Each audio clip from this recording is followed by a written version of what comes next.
প্রিয় প্রবাসী ভাইরা, আসসালামু আলাইকুম। আশা করি সবাই ভালো আছেন।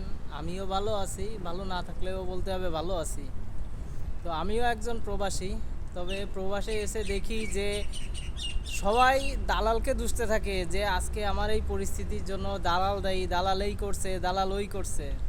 তো আমার মনে হয়, আমার নিজেকে দিয়ে মনে হয় যে আসলে এটা দালালের দোষ না, এটা আসলে আমাদেরই দোষ।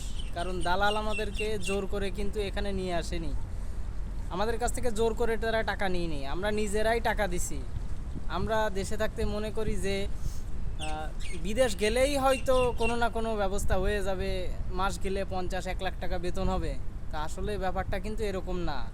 দালালে হয়তো অনেক প্রলোভন দেখায়, এটা স্বাভাবিক, সবাই দেখাবে, শুধু যে বিদেশের দালালরা দেখায় তা না, দেশে থাকাও অনেকে এরকম কিন্তু প্রলোভন দেখায়, আর আমরা এটা বিশ্বাস করে তাদের ফাঁদে পা দিই।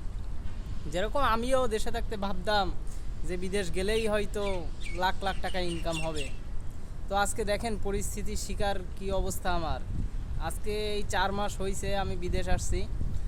4 মাস কাজ করার পর মাত্র 1 মাসের বেতন পাইছি, আর 3 মাসের বেতন এখনও পাই নাই। আর কবে পাবো তারও কোনো ঠিক নাই। 3 মাস 4 মাস কাজ করার পর কন্ট্রাক্ট শেষ, সাপ্লাই কোম্পানি যেহেতু, তো এখন আবার বসা আছি।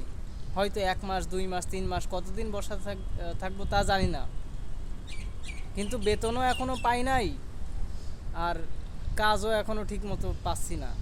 তো এখন যে কি অবস্থা তা এখন নিজেকে দিয়েই বুঝতেছি। তা এখন যে আমি দালালকে দুষবো, তা আমি মনে করি দালালের কোনো দোষ নাই, দোষ আমার নিজেরই। কারণ আমিই টাকা দিয়ে, তার কাছে টাকা দিয়ে আমিই জোর করছি যে ভাই আমারে দেশে নাও, আমারে এখানে নাও, তাড়াতাড়ি নাও। আমি আসার জন্য ব্যস্ত হয়ে গেছিলাম।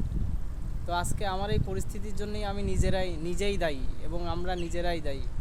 তো অযথা দালালকে দোষ দিয়ে লাভ নেই, দোষটা নিজেরই, একবার ভেবে দেখবেন।